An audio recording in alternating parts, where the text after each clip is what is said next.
ओम नमः शिवाय। चाहे कोई कितना ही सगा हो, घर की ये चार चीजें कभी मत देना। दोस्तों, आज हम आपको एक बहुत ही पुरानी कहानी सुनाने जा रहे हैं। यह कहानी सुनने के बाद आपको पता चलने वाला है कि एक स्त्री को अपने घर की कौन सी चीजें दूसरों को नहीं देना चाहिए। दोस्तों, कहते हैं कि जो स्त्री अपने घर से इन चार चीजों को दूसरों को देती है, उसके घर से माता लक्ष्मी नाराज होकर के उसका घर छोड़ करके चली जाती है। आखिर वह कौन सी चार चीजें हैं जिन्हें भूल करके भी हमें दूसरों को नहीं देना चाहिए। दोस्तों, यह कहानी बड़ी ही शिक्षाप्रद और महत्वपूर्ण होने वाली है। मेरा आपसे निवेदन है कि इस कहानी को बीच में छोड़कर मत जाना और वीडियो के अंत तक हमारे साथ में बने रहना। तो आइए दोस्तों, कहानी को शुरू करते हैं। दोस्तों, बहुत पुराने समय की बात है कि मध्य देश में एक बहुत ही शोभायमान नगरी थी और उस नगरी में एक कमला नाम की स्त्री अपने पति और सास ससुर के साथ रहा करती थी। कमला एक पतिव्रता नारी थी जो सत्य धर्म का पालन करने में बिल्कुल तैयार रहती थी। कमला का स्वभाव अत्यंत ही दयालु था। वह हमेशा दूसरों की सहायता करने के लिए तत्पर रहती थी। कमला का पति, जिसका नाम था विवेक, एक दुकानदार था जिसकी अनाज की एक दुकान थी। वह बाजार में लोगों की जरूरत की चीजें बेचा करता था। कमला अपने पति से बहुत प्रेम करती थी और उसे ही भगवान मान करके उसकी सेवा करती थी। कमला नित्य पति से पहले जागती थी, अपने घर का आंगन हमेशा साफ सुथरा रखती थी, फिर घर में रंगोली बना करके अपने आंगन को सजाती और उसके बाद वह अपने घर को पूरी तरह से साफ स्वच्छ रखती थी। स्नान आदि कार्य से निवृत्त होकर के वह तुलसी को जल देती थी और देवी देवताओं का पूजन करती थी। इस प्रकार से वह नित्य अपने कर्म करती और कमला ने कभी किसी का अनादर नहीं किया था। वह सभी के साथ बहुत ही मीठा व्यवहार करती थी, बहुत अच्छे से सभी से बात करती थी। सभी लोग कमला को देख करके कहने लगे थे कि यह तो साक्षात लक्ष्मी के समान गुणों वाली स्त्री है। यह अपने परिवार का कितने अच्छे से ख्याल रखती है। इसके अलावा कमला दान धर्म करते समय भी कभी अपने हाथ पीछे नहीं खींचती थी। उसके द्वार पर जो भी याचक आता था वह उसे दान दिए बिना नहीं भेजती थी। उसके द्वार से कोई कभी खाली हाथ नहीं जाता था। जो भी भूखा उसके द्वार पर आता वह भरपेट भोजन करने के बाद ही वापस जाता था, जिससे उसके द्वार पर आए हुए सभी याचक अत्यंत प्रसन्न होकर के उसे आशीर्वाद दे करके लौट जाते थे। इतना ही नहीं, कमला अपने पड़ोसियों की भी सहायता किया करती थी। उसके पड़ोस में जो भी गरीब और दुखी लोग रहते थे उन्हें वह नित्य भोजन दिया करती थी। पड़ोसियों को जो चीजें अच्छी लगती थी कमला बिना विचार किए उनको दे देती थी, जिस कारण से कमला के पड़ोसी भी उसका बहुत अधिक सम्मान करते थे। वे कहते थे कि यह कमला तो साक्षात देवी है। देवी साक्षात मां अन्नपूर्णा ने ही कमला के रूप में जन्म लिया है। लोग जब भी कमला की प्रशंसा करते तो वे सभी उसके विषय में बहुत अच्छी बातें कहते थे, लेकिन लोगों की बात को सुन करके भी कमला ने कभी घमंड नहीं किया। वह उन सभी को आदर और सम्मान से ही बात करती थी। फिर एक दिन की बात है कि कमला की एक पड़ोसन उसके घर पर आती है। कमला उसका स्वागत करती है और बड़े प्रेम से उससे कहती है कि हे बहन, हमारे घर में तुम्हारा स्वागत है। आज किस कारण से तुम्हारा मेरे घर में आगमन हुआ है? यदि कोई वस्तु चाहिए तो मुझसे मांग लो, मैं तुम्हारी अवश्य मदद करूंगी। कमला की पड़ोसन कहती है कि हे कमला बहन, आज मेरे घर पर बहुत से रिश्तेदार आए हैं, उनके लिए मैं भोजन बना रही हूँ, इसलिए मैं तुम्हारे पास रोटी बनाने के लिए चकला और बेलन और तावा मांगने के लिए आई हूँ। यदि तुम कुछ समय के लिए मुझे चकला बेलन और तावा दे दोगी तो बड़ी कृपा होगी। मैं काम हो जाने के बाद तुम्हें जल्दी से वापस कर दूंगी। कमला कहती है कि हे बहन, इसमें क्या बड़ी बात है, अभी मुझे चकला बेलन की आवश्यकता नहीं है, इसलिए तुम मेरा चकला बेलन और तावा ले जा सकती हो। रुको, मैं अभी तुम्हें ला करके देती हूँ। इतना कह करके कमला रसोई में जाती है और रसोई घर से चकला बेलन और तावा ला करके उस पड़ोसन को दे देती है। तभी वह पड़ोसन कहती है कि हे बहन, तुम्हारा बहुत बहुत धन्यवाद, आज तुमने मेरा काम सफल कर दिया है। मैं अपने मेहमानों को भोजन करा करके तुम्हारा चकला बेलन बहुत जल्दी ही तुमको वापस लौटा दूंगी। कमला कहती है कि हे बहन, चिंता की कोई बात नहीं है, जब तुम्हारा काम पूरा हो जाएगा तब तुम मुझे इसको वापस लौटा देना। फिर वह पड़ोसन कमला का चकला बेलन और तावा लेकर के चली जाती है। कुछ समय के बाद एक अन्य स्त्री कमला के घर पर आती है। कमला उसका भी प्रेम से स्वागत करती है और पूछती है कि पधारो बहन, आज तुम्हें मुझसे क्या काम है? बिल्कुल संकोच मत करना और बताओ, जो तुम्हें चाहिए मुझसे कह सकती हो, मैं तुम्हारी मदद जरूर करूंगी। तभी वह स्त्री कहती है कि हे बहन, मेरे घर में बहुत गंदगी हो गई है और मेरे घर को साफ करने के लिए मेरे पास कुछ भी नहीं है, इसलिए मैं तुम्हारे पास झाड़ू मांगने के लिए आई हूँ। यदि तुमको कोई समस्या न हो, किसी प्रकार की परेशानी न हो, तो कृपा करके मुझे अपने घर की झाड़ू दे दो। मैं अपना घर साफ करके तुम्हें वापस लौटा दूंगी। कमला बिना विचार किए कहती है कि हे बहन, बस झाड़ू ही तो है, इसमें क्या समस्या हो सकती है। रुको तो, मैं अभी तुम्हें अपने घर की झाड़ू ला करके देती हूँ। इतना कह करके कमला घर के अंदर जाती है और झाड़ू लेकर के आती है और उस स्त्री को दे देती है। वह स्त्री कमला का घर से झाड़ू लेकर के चली जाती है। फिर कुछ देर के बाद एक अन्य स्त्री और कमला के घर पर आती है। कमला उसका भी बड़े प्रेम से स्वागत करती है। कमला कहती है कि पधारो बहन, क्या बात है, आज मेरे घर पर किस कारण से तुम्हारा आना हुआ है। तुम्हें जो कुछ भी चाहिए निसंकोच होकर के कहो, मैं तुम्हारी सहायता जरूर करूंगी। तभी वह स्त्री कहती है कि हे कमला बहन, तुम बड़ी दयालु हो। मैंने तुम्हारे बारे में बहुत कुछ सुन रखा है और तुम सभी की मदद भी करती रहती हो, इसलिए मैं तुम्हारे पास एक छोटी सी चीज मांगने के लिए आई हूँ। कमला कहती है कि हे बहन, संकोच न करो, यदि मेरे पास वह चीज उपलब्ध है तो मैं तुम्हें जरूर दूंगी।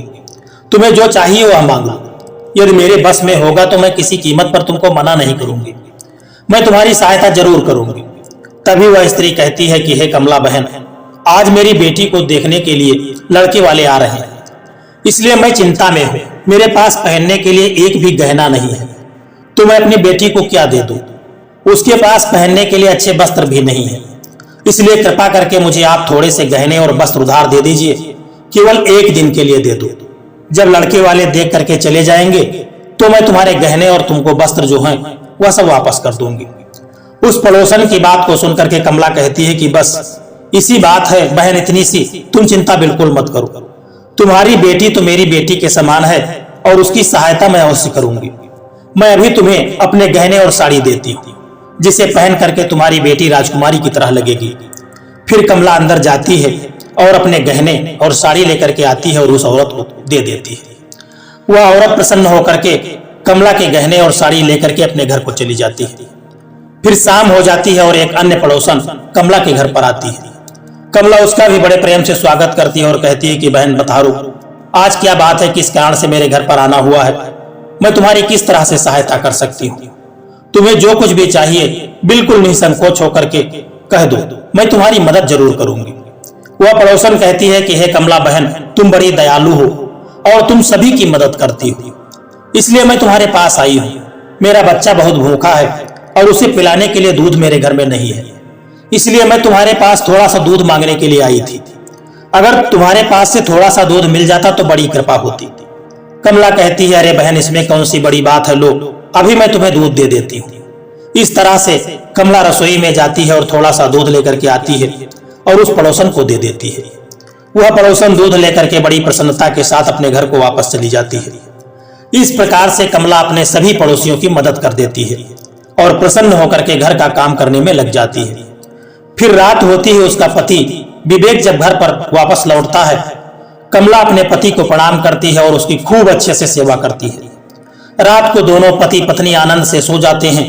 फिर दूसरे दिन जब वे जागते हैं तो उन्हें एक बहुत ही बुरी खबर कानों में सुनाई पड़ती है। एक आदमी दौड़ते हुए आया और कमला के घर पर आता है और कमला के पति से कहता है कि हे भाई, कल रात को किसी ने आपकी दुकान में चोरी कर ली है, सारा माल गायब है, दुकान का शटर टूटा हुआ पड़ा है।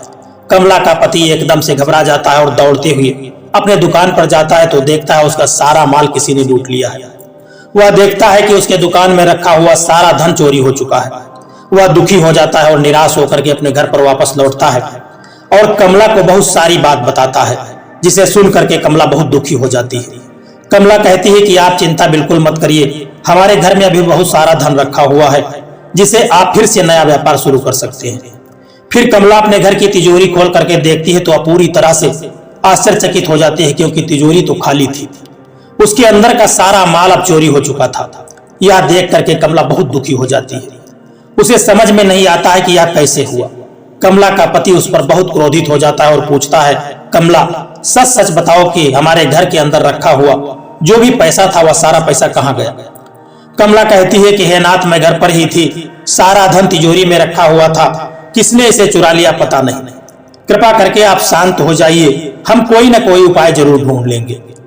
कमला का पति कहता है कि यह जो तुम दूसरों लोगों को घर पर बुलाती हो और उनको बुला करके खिलाती हो, अनजान लोगों को घर में बुलाकर बैठाती हो, उसी का यह फल है या उन्हीं में से किसी एक ने हमारे घर का सारा पैसा चुरा लिया है। क्रोध में आकर के कमला का पति उसे भला बुरा कहता है। कमला की सास भी उसे बहुत कोसती है और कहती है कि तुम ही इन पड़ोसियों को घर की चीजें देती रहती हो, बिना सोचे किसी की मदद कर देती हो, उन्हीं में से किसी ने सारा पैसा चुरा लिया। घर के सभी लोग कमला को भला बुरा कहने लगते हैं। फिर कमला अपने पति को दिलासा देते हुए कहती है, हे नाथ, मैंने मेरे कुछ अपने गहने पड़ोसन को दिए थे, मैं उसके पास गहने लेकर के वापस आती हूँ। फिर कमला उस गरीब पड़ोसन के घर पर जाती है तो देखती है उसके घर पर कोई नहीं होता है। वह स्त्री भी घर छोड़ करके कमला के गहने लेकर के भाग चुकी होती है। कमला निराश होकर के घर पर लौटती है और अपने पति को सारी बात बता देती है। कमला की बात को सुनकर के उसका पति आग बबूला हो जाता है और कमला को भला बुरा कहने लगता है। कमला का पति कहता है कि हे कमला, तुम बड़ी मूर्ख हो, तुम्हारे ही कारण हमारे घर का सारा धन वैभव नष्ट हो चुका है। तुम्हारे दान देने की आदत के कारण हमारे ऊपर यह मुसीबत आ पड़ी है। अब तू इस घर में नहीं रह सकती, तू अभी इसी क्षण इस घर को छोड़ करके चली जा। कमला कहती है, नाथ, आपके सिवाय मेरा इस दुनिया में कोई नहीं है, मैं आपके घर को छोड़ करके कहां चली जाऊं। कमला का पति कहता है, तू कहीं भी जा, लेकिन अब इस घर में तू नहीं रह सकती। तेरे ही कारण मेरा सब कुछ बर्बाद हो गया है। तू इस घर में रहेगी तो बचा कुचा जो भी है वह सब नष्ट हो जाएगा। कमला अपने पति को हाथ जोड़ करके विनती करने लगती है, हे स्वामी, ऐसा मत कीजिए, मैंने कोई अपराध नहीं किया है, आपके बगैर मैं जीवित नहीं रह सकती, मुझे दासी समझ करके आप अपने घर से मत निकालिए। लेकिन कमला का पति उसकी एक भी बात नहीं सुनता है और उसे अपने घर से धक्के मार करके निकाल देता है और कहता है कि अब तू इस घर से चली जा और लौट करके मत आना, चाहे तो किसी नदी में कूद करके अपनी जान दे देना, लेकिन अब तू इस घर में मेरे साथ कभी नहीं रह सकती। फिर कमला दुखी होकर के रोती हुई अपने पति से घर को छोड़ करके चली जाती है। चलते चलते कमला माता लक्ष्मी के मंदिर में जाती है और माँ लक्ष्मी से प्रार्थना करते हुए कहती है कि हे माँ, मैंने ऐसा कौन सा पाप किया है जो मेरी ऐसी दशा हुई है। हे माँ लक्ष्मी, मैं तो नित्य आपकी पूजा करती थी, फिर भी आपने मेरा घर ऐसे क्यों छोड़ दिया। कृपा करके बताओ माँ, मैंने ऐसा कौन सा अपराध किया है जो आप मुझसे रूठ गई हो। फिर कमला वहीं पर बैठ करके सोचने लगती है कि यदि मेरे पति मुझको स्वीकार नहीं करेंगे तो मैं जीवित रह करके क्या करूंगी। यदि मेरे ही कारण मेरे पति की दुर्दशा हुई है तो मुझे जीवित रहने का कोई अधिकार नहीं है। इतना सोच करके कमला अपने प्राण देने के लिए नदी की तरफ जाने लगती है। नदी के पास जाकर के कमला माता लक्ष्मी से प्रार्थना करती है कि हे माँ लक्ष्मी, अब मैं अपने प्राण देने जा रही हूँ, यदि मेरे द्वारा तुम्हारी पूजा में कभी कोई कमी रह गई हो तो मुझे माफ कर देना माता। मैं अपने पति के बिना जीवित नहीं रह सकती, इसलिए अब मैं इस नदी में कूद करके अपनी जान देने जा रही हूँ। इतना कह करके कमला नदी में कूदने ही वाली होती है, तभी साक्षात माँ लक्ष्मी उस स्थान पर प्रकट हो जाती है। माँ लक्ष्मी कमला से कहती है कि बेटी रुक जाओ बेटी, तुम यहाँ क्या कर रही हो। कमला आंखें खोल कर देखती है तो साक्षात माँ लक्ष्मी उसके सामने खड़ी है। माँ लक्ष्मी के दर्शन करके कमला बहुत प्रसन्न हो जाती है और माँ को बारंबार नमस्कार करते हुए कहती है कि हे माँ लक्ष्मी, मुझे क्षमा करो, मैं बहुत बड़ा पाप करने जा रही थी।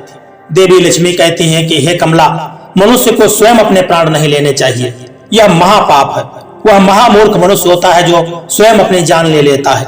ईश्वर ने जो शरीर प्रदान किया है उसे ऐसे ही नष्ट नहीं करना चाहिए, वरना बहुत बड़ा पाप लगता है। कमला कहती है कि हे माँ, मैं विवश हूँ, मेरे पति ने मेरा त्याग किया है और स्त्री को अपने पति के बिना नहीं रहना चाहिए। मैं अपने पति के बिना जीवित नहीं रह सकती, इसी कारण से अपने प्राण देने जा रही थी।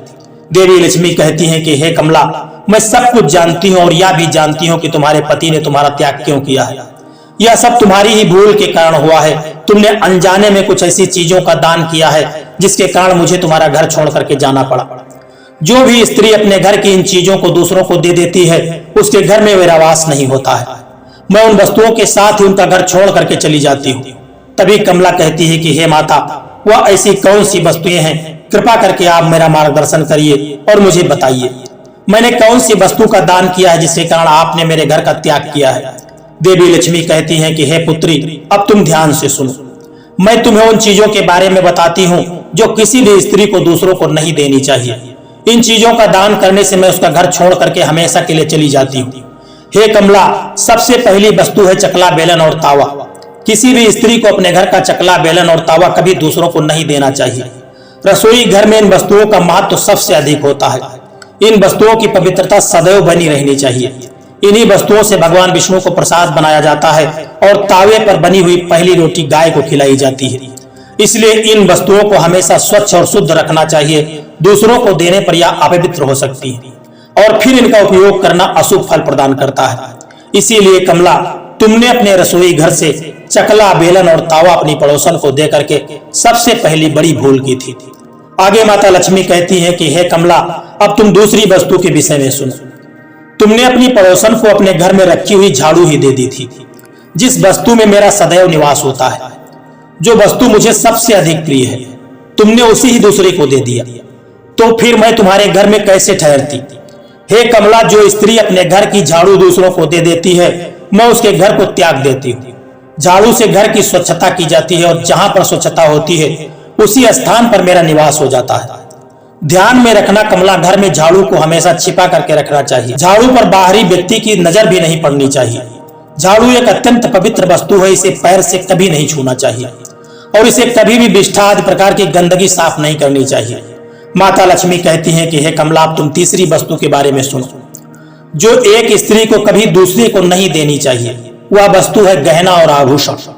एक स्त्री को अपने आभूषण कभी किसी अन्य स्त्री को नहीं देना चाहिए। मैं सदैव ही आभूषणों में निवास करती हूँ। स्त्री के 16 श्रृंगार में गहनों का बहुत अधिक महत्व होता है। एक विवाहित स्त्री को अपने आभूषण कभी अन्य स्त्री को पहनने के लिए नहीं देना चाहिए। जो स्त्री अपने आभूषण किसी दूसरी स्त्रियों को देती है, उसके जीवन में दुर्भाग्य आता है। हे कमला, अब मैं तुम्हें चौथी वस्तु के विषय में बताती हूँ। किसी भी मनुष्य को शाम हो जाने के बाद कभी भी सफेद रंग की वस्तुओं का दान नहीं करना चाहिए, किंतु तुमने शाम के समय दूध का दान किया था। शाम को दूध का दान करने से जीवन में दुर्भाग्य आता है। शाम को सफेद रंग की चीजें दान करने से मनुष्य के जीवन में अशुभ काल आता है। माता लक्ष्मी कहती हैं कि हे कमला, अब मैंने तुम्हें उन सभी वस्तुओं के बारे में बता दिया है जिनका कभी भी दान नहीं करना चाहिए और इनको मांगने पर किसी दूसरे को देना नहीं चाहिए। ये वस्तुएं कभी दूसरों को उधार में अथवा उपयोग के लिए नहीं देना चाहिए। कमला कहती है कि हे मां लक्ष्मी, मुझसे बहुत बड़ी भूल हो गई थी। मैं इन बातों से बिल्कुल अनजान थी, मुझे इसके बारे में बिल्कुल पता नहीं था। कृपा करके मुझे क्षमा करो और अब मुझे प्रायश्चित करने का उपाय बताओ।